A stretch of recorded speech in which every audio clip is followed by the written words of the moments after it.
dari Bapak Ibu anggota Komisi 6. Silakan Pak Dirut.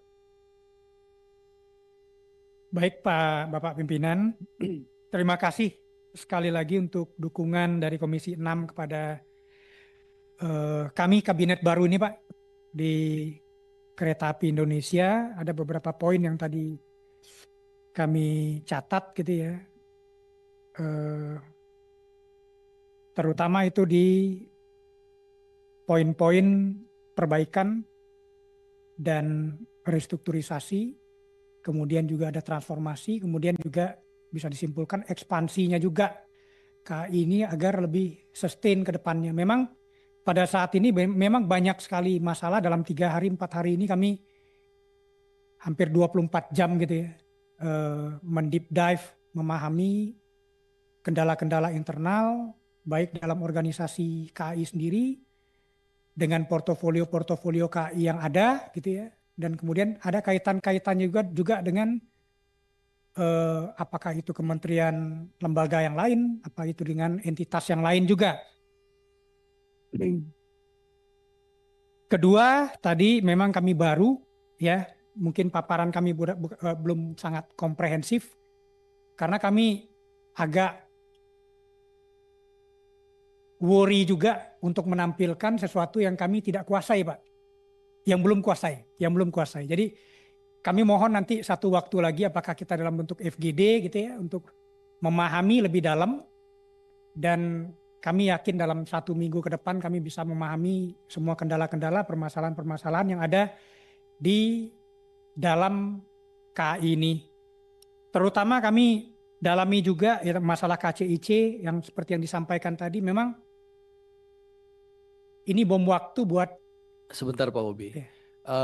Kami ingin sampaikan dalam RKP 2025 dan antara itu sudah ada solusi untuk penyelesaian KCC. Nah saya minta Pak Bobi koordinasi dengan, kan setiap bulan kan KAI pasti diundang oleh Danantara untuk evaluasi kinerja kan. Nah di situ tolong dibicarakan dengan Managing Director. Bapak siapa ya Managing Directornya? KAI ini siapa? Sama siapa? Bu Febri. Oh Bu Febri. Nah tolong bicarakan soal di dalam RKP-nya Danantara 2025 salah satunya ada penyelesaian permasalahan WUS ini. Oke, terima kasih Pak. Ya.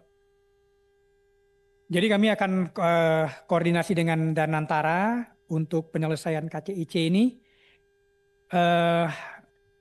Selanjutnya untuk perbaikan dan restrukturisasi dari portofolio-portofolio kami yang ada, ya seperti anak-anak perusahaan kami sedang lihat satu persatu juga Pak.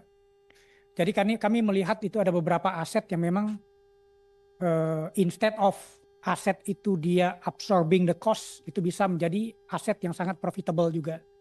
Kami lagi lihat satu persatu. Misalnya itu depo kami kan gede gitu ya.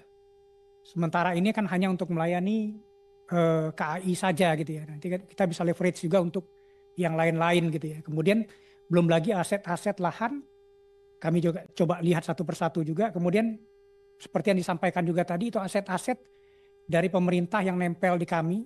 Kami akan pilah satu persatu juga mana yang justru itu kontraproduktif untuk aset kami yang nempel.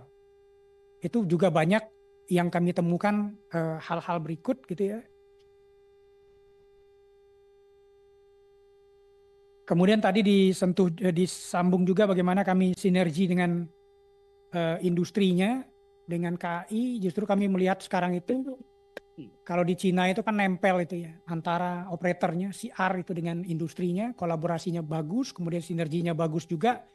Mungkin kami akan lihat modeling-modeling begitu sehingga antara operation dengan industrinya ini bisa berjalan dengan baik.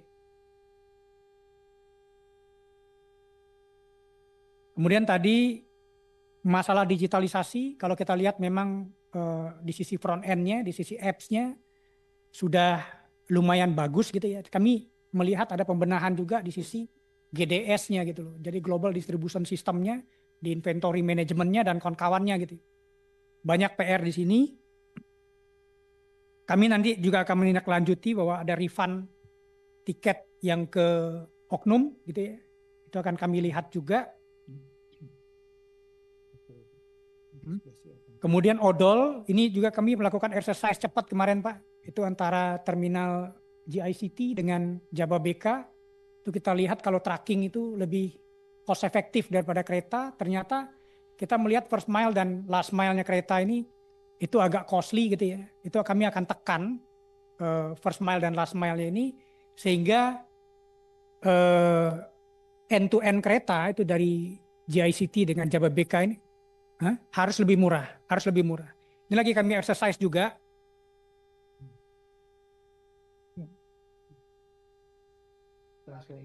Pak Dirut, seperti yang Bapak sampaikan selama ini Pak Om Is, mahalnya itu pas dari pelabuhan ke stasiun dan pas bongkar loading unloadingnya ini PR-nya. Iya.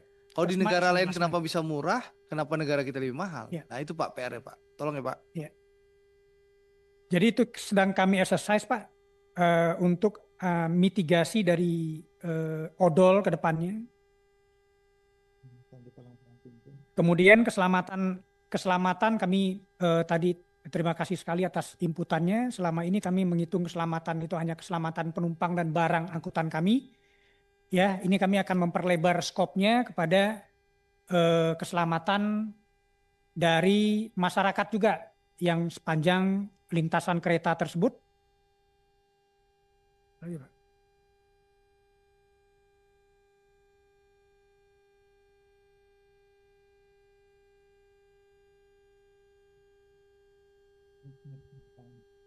Pak Bobi, mungkin yang lain bisa tertulis. Mungkin highlightnya doang dijawab. Salah satu yang paling penting ini Pak.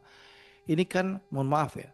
Ada seakan-akan pemaksaan dari Dirjen Kereta Api bahwa semua dipindahkan ke stasiun Manggarai. Ya, saya melihat katanya bahkan penumpang antar provinsi pun misalnya kereta api itu nanti akan dipindahkan dari Gambir menuju Manggarai. Itu realistis nggak? Dengan lokasi ya kan Sulit. Banyak orang bilang enggak karena jalan aksesnya nggak ada, parkirnya nggak ada. Bapak bicara dengan Pak Menteri, kenapa Dirjen Kereta Api itu investasi triliunan di Manggarai? Ini ngejar project atau ngejar pelayanan? Kan logikanya kan nggak masuk akal itu loh. Ya, ini penting nih Pak. Saya sudah berkali-kali ke Manggarai. Saya melihat itu pembangunannya ngabisin uang triliunan rupiah. Ya, kenapa enggak Gambir yang diurus? Karena Gambir lebih luas, space-nya, aksesnya lebih gampang, parkirnya lebih luas. Kenapa Manggarai yang parkir nggak ada, aksesnya sulit? Itu Bapak harus berani bicara dengan Dirjen Perkeretaapian. Kita kan mindsetnya pelayanan publik Pak, bukan proyek. Nah itu tolong disampaikan ke DJKA itu. Makanya tuh KPK bekerja kemarin. Tolong Bapak ingatkan mereka. Jangan sampai karena kepentingan proyek, lalu kajian di zaman Orde Baru itu dipakai di zaman sekarang. Kan saya dengar informasinya kajian itu zaman Orde Baru itu. Sekarang gimana mau akses parkir nggak ada, akses masuk nggak ada. Gimana orang mau datang ke stasiun kereta api kalau aksesnya nggak ada. Nah ini tolong Bapak harus berani bersuara. Harus berani bersuara, bisuarakan di Komisi 6, suarakan di Komisi 5 supaya Dirjen Kereta Apinya dengar ini kupingnya. Gitu Pak, makasih Pak. Ya, terima kasih Pak pimpinan. Kemudian kami catat juga itu masalah klasik IMO dan TAC gitu ya. Memang ini struggling sekali gitu ya. Jadi kalau dilihat secara kumulatifnya memang memberatkan kita juga. Kemudian yang tadi saya sampaikan antara scope of work atau scope of asset gitu ya, yang tumpang tindih antara ada overlappingnya antara yang dimiliki oleh Kementerian Perhubungan dan KAI yang banyak kali itu kontraproduktif sebenarnya. Nanti kami akan petakan juga masing-masingnya.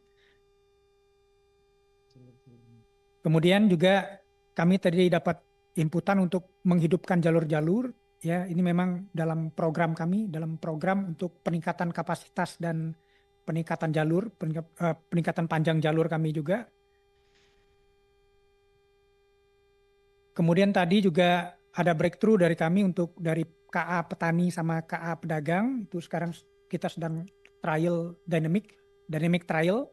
Untuk hal ini kami akan lihat feedbacknya sehingga nanti kita bisa menentukan nilai keekonomiannya yang untuk menumbuhkan pertumbuhan dari petani dan pedagang yang mengangkut komoditasnya dengan menggunakan kereta api. Mungkin secara garis besar itu yang bisa kami sampaikan Bapak Pimpinan, Bapak Ibu Ketua, sekalian. satu ketua.